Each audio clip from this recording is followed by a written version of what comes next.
우리는 하나님 믿기가 참 어려운 그런 세상에 살고 있는 것 같습니다.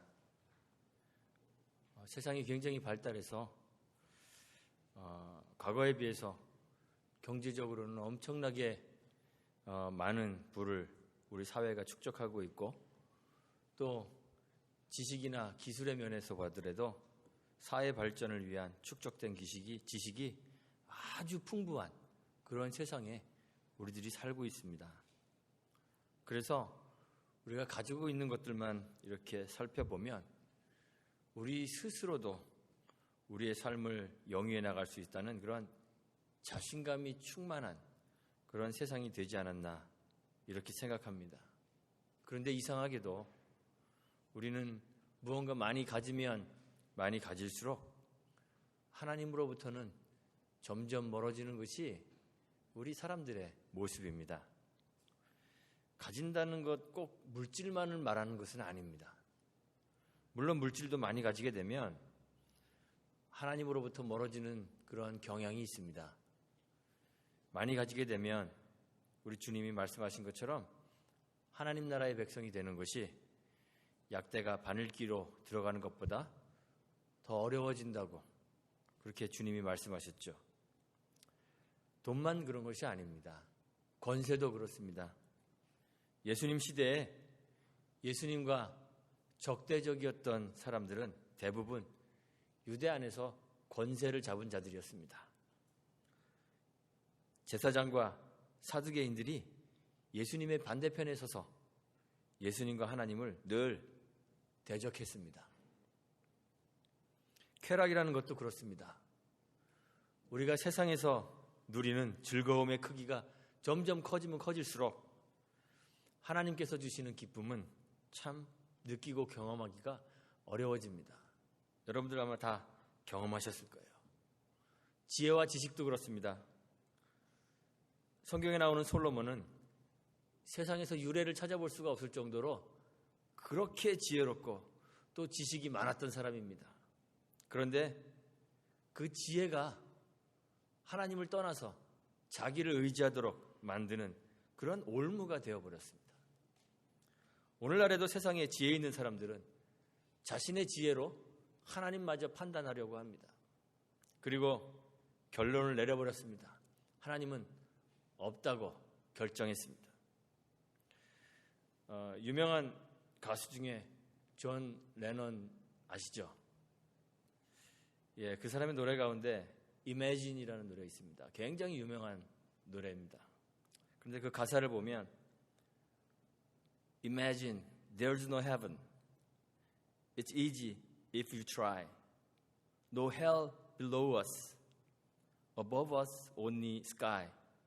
Imagine there's no countries and no religion too. 이렇게 되어 있습니다. 한번 상상해 보십시오. 천국도 없고 지옥도 없고 또 종교도 없고 이런 세상을 이상적인 세상이라고 노래합니다.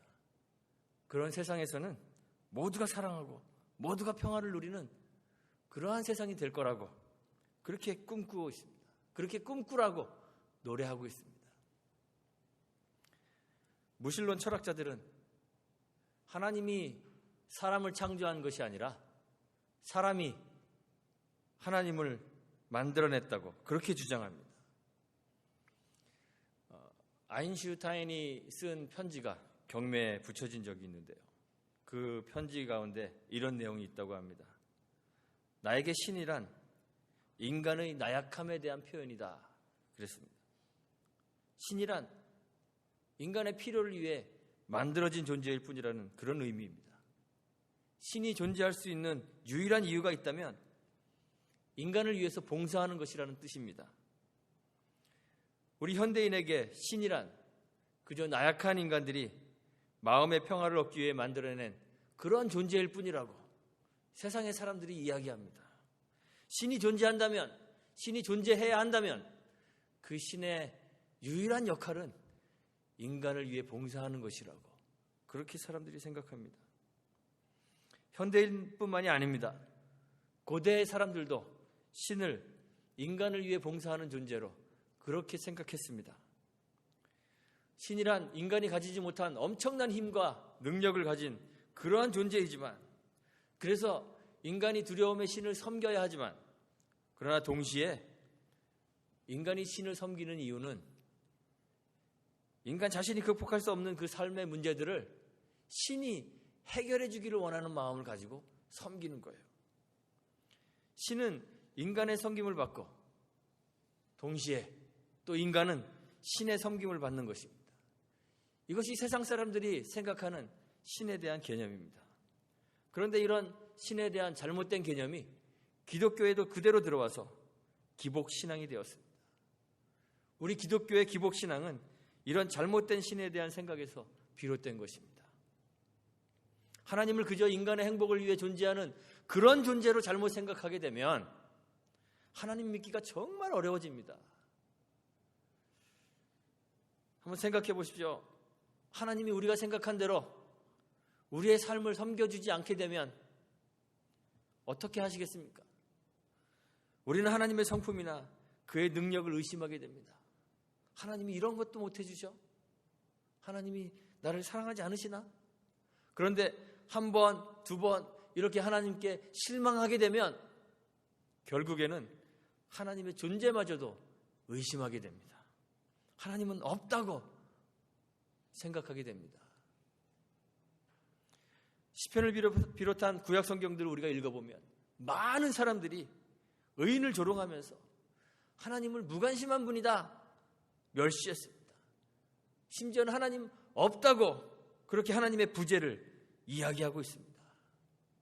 오늘 우리 시편을 읽었는데 본문의 시인을 괴롭히고 있었던 그 사람들도 4절 말씀에 보니까 여호와께서는 이런 거 감찰하지 않으신다 이렇게 이야기합니다. 11절에서는 하나님이 잊으셨고 그 얼굴을 가리우셨으니 영원히 보지 아니하시리라 이렇게 하나님에 대해서 이야기합니다. 그리고 결국에는 4절에 보니까 그 모든 사상에 하나님이 없다고 하나님의 부재를 이야기하고 있습니다. 우리의 삶을 돌아보면 부조리한 것들이 너무너무 많습니다. 실제로 그렇습니다. 리얼리티예요. 실제 우리의 삶에 들어가 보면 부조리한 것이 넘쳐납니다. 많은 사람들이 기대하고 있는 아주 순진한 생각이 있습니다.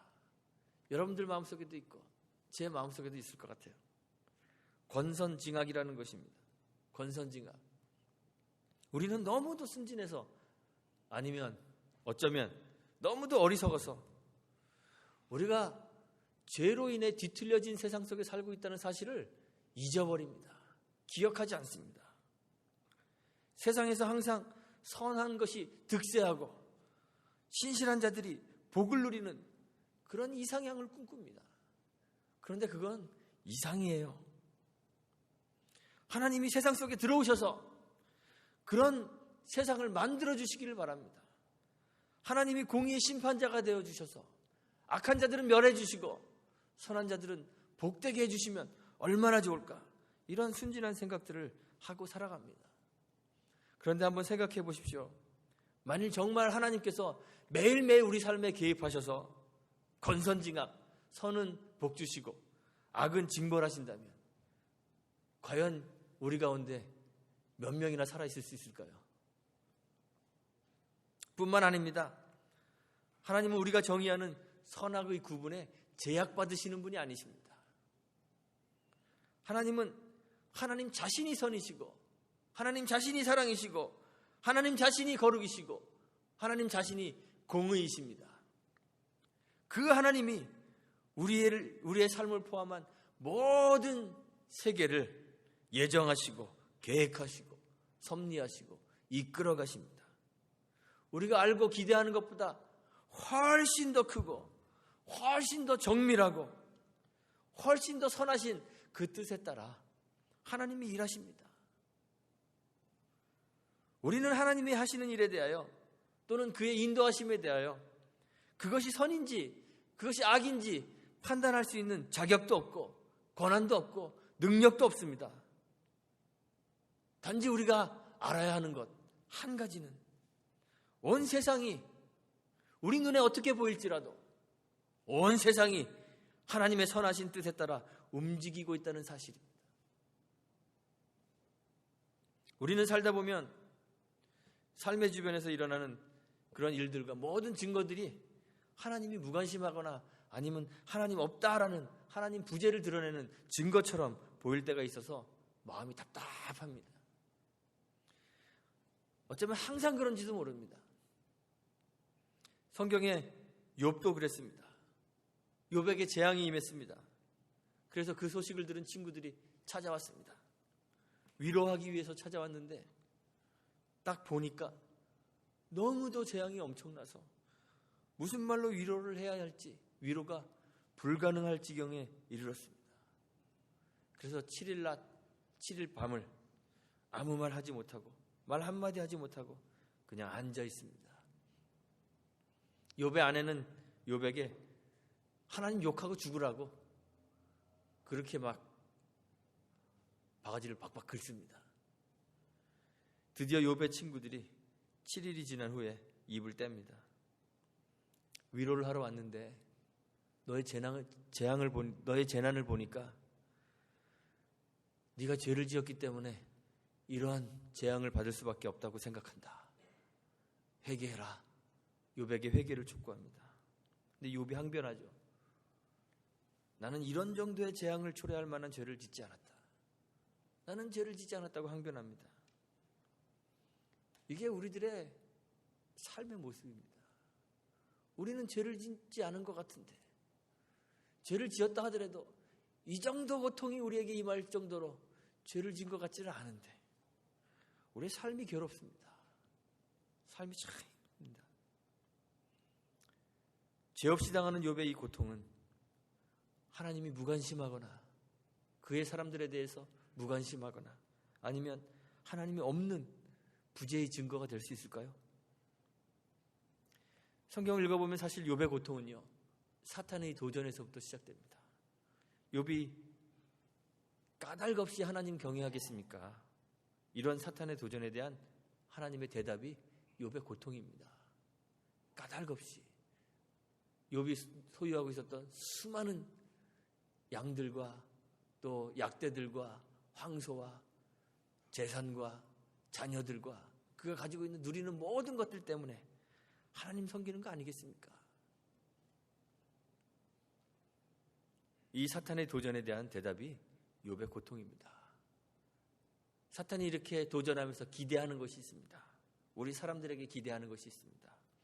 만약 하나님이 우리를 섬겨주지 않으면, 만약 하나님이 우리에게 물질을 주지 않으면, 만약 하나님이 우리에게 건강을 주지 않으면, 만약 하나님이 우리에게 자녀들을 허락하지 않으면, 만약 하나님이 우리에게 평화를 허락하지 않으시면, 하나님이 우리를 섬기지 않으면 우리도 하나님 섬길 이유가 없다고 그렇게 이야기하기를 사탄이 기대하고 있는 거예요.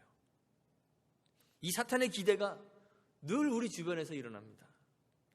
하나님의 섬김을 받지 못한다고 생각하는 그런 일들 속에 우리들이 살아가잖아요. 다급한 일을 만납니다. 고통 중에 기도합니다. 하나님의 도우심을 요청합니다. 하나님, 나를 도와주세요. 너무도 급해서, 경제적 문제가 너무너무 급해서 하나님께 기도했는데 해결되지가 않습니다. 그런 일들이 우리 주변에 비일비재하게 일어납니다. 고통 중에 기도합니다. 주님, 나의 질병을 고쳐주옵소서. 내 육체의 질병 때문에 내가 신음하나이다. 그런데 육체의 질병이 회복되지 않는 경우가 많이 있습니다. 신실하게 하나님을 섬겼는데 너무도 젊은 나이에 건강을 잃고 고통받다가 이 세상에서 아무런 보상도 받지 못한 채 그냥 세상을 떠나는 사람들이 주변에 많이 있습니다. 하나님이 우리를 섬겨주시기를 바라는데 하나님이 우리의 삶으로 뚫고 들어와서 우리의 삶을 만지시는 그런 증거들을 보고 싶은데 그런 증거들 보기가 너무너무 어려울 때 하나님이 우리를 섬겨주지 않으면 우리도 하나님 섬길 수 없다는, 섬길 이유가 없다는 이런 사탄의 생각이 문득문득 우리 속에서 일어날 때가 있습니다. 그런 유혹이 우리들에게 있습니다. 고통 가운데 있던 유다 백성들이 했던 고민입니다. 이스라엘 민족 안에 만연했던 부패와 억압과 착취를 경험하면서 억눌린 자들이 고통 가운데 부르짖었습니다. 하나님, 주의 백성들이 고통당하는데 돌아보지 않으십니까? 이방 민족의 칼날 아래 놓여 있을 때 이스라엘 백성들이 부르짖었습니다. 하나님, 우리를 구원하실 능력이 없으신가요? 그런데 포로로 잡혀갑니다. 이방의 포로가 되어 억압받을 때 포로된 자들이 부르짖습니다. 하나님, 우리를 사랑하시기는 하시는 것인가요? 우리를 사랑하시나요? 그리고 급기야 하나님 살아계시는가? 하나님 존재하는가? 하나님의 존재와 하나님의 성품을 의심하게 되었습니다. 오늘 시편의 시인도 그렇게 부르짖습니다. 여호와여, 어찌하여 멀리 서시며 어찌하여 환난 때에 숨으시나이까? 이런 부조리한 상황 속에서 악인들은 사탄의 결론에 도달했습니다. 악행을 행하면서 하나님은 이를 감찰치 아니하신다. 하나님은 잊으셨고 우리를 잊으셨고 그 얼굴을 가리우셨으니 영원히 보지 아니할 것이다. 하나님을 멸시하며 하나님은 없다고 결론 내렸습니다. 그런데 오늘 이 시편을 쓴 이 시인은 다른 결론에 도달합니다. 시인도 부르짖습니다. 여호와여, 일어나옵소서. 하나님이여, 손을 두옵소서. 가난한 자들을 잊지 마옵소서. 부르짖습니다. 욥도 부르짖었죠. 전능자가 나와서 나와 함께 이 부조리한 상황에 대해 토론 한번 해봤으면 좋겠습니다. 전능자 하나님이여, 나오십시오. 그런데 욥과 시인의 공통점이 있습니다. 하나님이 일하시지 않는 것처럼 보이는 이 상황 속에서 하나님의 부재의 증거들이 주위에 가득한 이 상황 속에서 하나님 믿기가 너무너무 어려운 그런 세상 속에서 그럼에도 불구하고 여전히 그 소망을 하나님께 두고 있다는 것입니다. 상황이 어떠해도 변하지 않는 하나의 진실이 있습니다. 상황이 어떠해도 변하지 않는 하나님에 대한 진실이 있습니다. 바로 하나님의 존재입니다. 하나님 존재하신다는 것. 그는 존재하시고 그는 하나님이시고 그는 선하시다는 이 사실이 변하지 않습니다. 그래서 시인이 주님에 대하여 고백하죠. 14절에서 주는 벌써부터 고아를 도우시는 자이십니다. 17절에 주는 겸손한 자의 소원을 들으셨습니다. 아직 시인의 상황이 변하지 않았어요. 여전히 고통과 괴로움들이 있는데 그 하나님의 존재에 대한 믿음 때문에, 그 하나님의 선하심에 대한 믿음 때문에 주변의 상황에도 불구하고 주는 연약한 자를 도우시는 분이시라고, 주는 겸손한 자의 소원을 들으시는 분이라고 하나님의 존재와 성품에 대한 믿음의 고백을 합니다. 하나님의 존재와 그의 성품에 대한 이 믿음이 하나님 없어 보이는 상황 속에서도 하나님께만 소망을 두게 만드는 것입니다. 우리는 지금 제가 처음 서론에서 말씀드린 것처럼 하나님 믿기 참 어려운 세상 속에 살고 있습니다. 믿음의 사람들에게만 나타나는 특별한 하나님의 은총이 있었으면 좋겠는데 그러한 가시적인 복과 은총이 전혀 없는 것처럼 보이는 그런 세상에 살고 있습니다. 기도가 중요합니다. 그런데 기도가 중요하다고 하지만 기도가 삶의 상황을 변화시켜 주지는 않습니다. 하나님은 우리를 도우시는 자라고 하지만 우리의 삶의 정황들을 보면 하나님은 우리의 필요를 위해 봉사하시는 그런 존재가 아님을 삶이 이야기해 주고 있습니다. 정말 하나님이 우리를 위해서 봉사하지는 않으실까요? 우리 기독교의 신은 사실 인간을 위해 봉사해 주시는 분이십니다. 스스로 자기를 낮추셔서 종이 되시고 섬기는 자가 되셨습니다. 주님이 말씀하셨죠. 인자에 온 것은 섬김을 받으려 함이 아니고 섬기려 하고 도리어 자기 목숨을 많은 사람의 대속물로 주려 함이라고 하셨습니다. 그런데 우리가 기억해야 되는 것이 있습니다. 그가 하나님이 우리를 섬기시기 위해 스스로 종의 형체를 가지셨다고 해서 우리 자신이 하나님의 섬김을 받는 그러한 존귀한 존재가 되는 것은 아니라는 사실 여러분들 기억하셔야 됩니다. 그가 우리를 섬기신 것은 우리가 섬김을 받는 자가 되게 하기 위해서가 아니라 우리도 섬기는 종이 되게 하기 위해서 우리를 섬기신 것입니다. 하나님이 우리를 섬기시는 것을 우리가 뭐라고 부르는지 아시나요? 은혜라고 부릅니다. 은혜입니다. 이런 말이 있어요. 호의가 계속되면 사람들은 그것이 권리인 줄 안다는 말이 있습니다. 우리도 계속되는 하나님의 은혜 때문에 하나님의 은혜가 우리의 권리인 줄 착각하고 하나님께 계속되는 은혜를 요구합니다. 그리고 하나님의 호의가 없을 때 하나님을 의심하죠.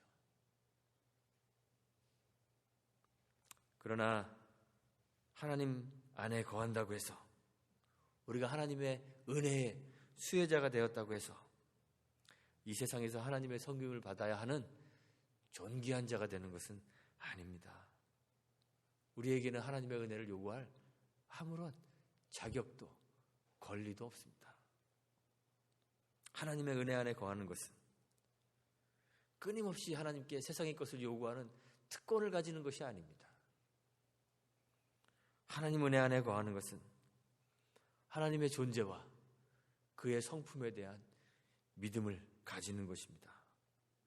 욥이 고통 가운데서 보여주었던 그 믿음, 오늘 시인이 시편에서 보여주는 그 믿음을 가지고 말도 안 되는 것 같은 이 부조리한 상황 속에서 그 소망을 하나님께 두는 것이 그것이 바로 하나님 은혜 안에 거하는 것입니다.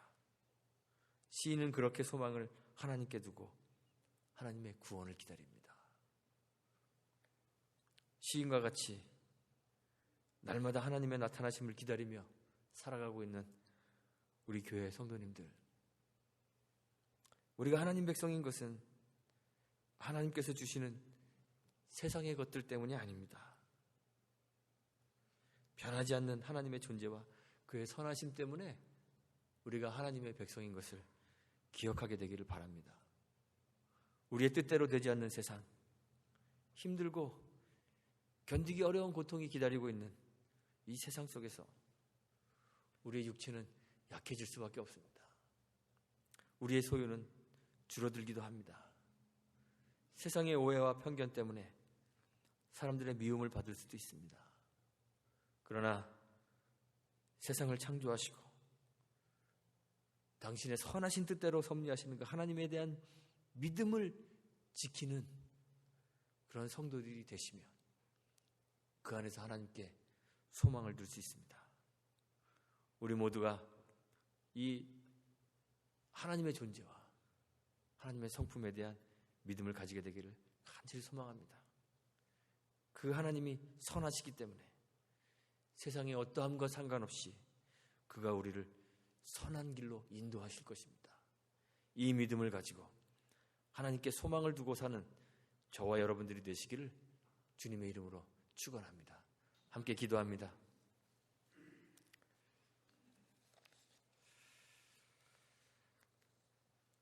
하나님 감사합니다. 우리 하나님이 되어주신 것 참 감사합니다. 우리는 우리의 생각과 우리의 지혜로 하나님을 판단하고 또 우리가 원하는 소망하는 것으로 하나님을 이야기하려는 그런 유혹들 속에 살아갑니다. 하나님이 우리에게 세상의 것으로 호의를 베풀지 않을 때 우리는 하나님을 의심하고 하나님이 없는 것처럼 세상을 살아갈 때가 있습니다. 하나님, 우리에게 변하지 않는 믿음을 허락하여 주옵소서. 상황이 어떠하든지 우리 주변의 상황과 상관없이 하나님의 존재와 그의 선하신 성품을 기억하고 깨달을 수 있도록 은혜 베풀어 주옵소서. 하나님 존재와 성품에 대한 확고한 신앙으로 우리의 소망을 하나님께 두고 살아가는 저희 주의 백성들 될 수 있도록 은총 내려주시기를 간절히 소망합니다. 하나님께서 우리를 선하게 인도하시는 그 주님의 손에 삶을 내어 맡김으로 주님이 우리를 인도하시는 그 최종의 목적지에 아름답게 도착하는 믿음의 사람들 될 수 있도록 주님 함께하여 주옵소서. 예수님의 이름으로 기도합니다.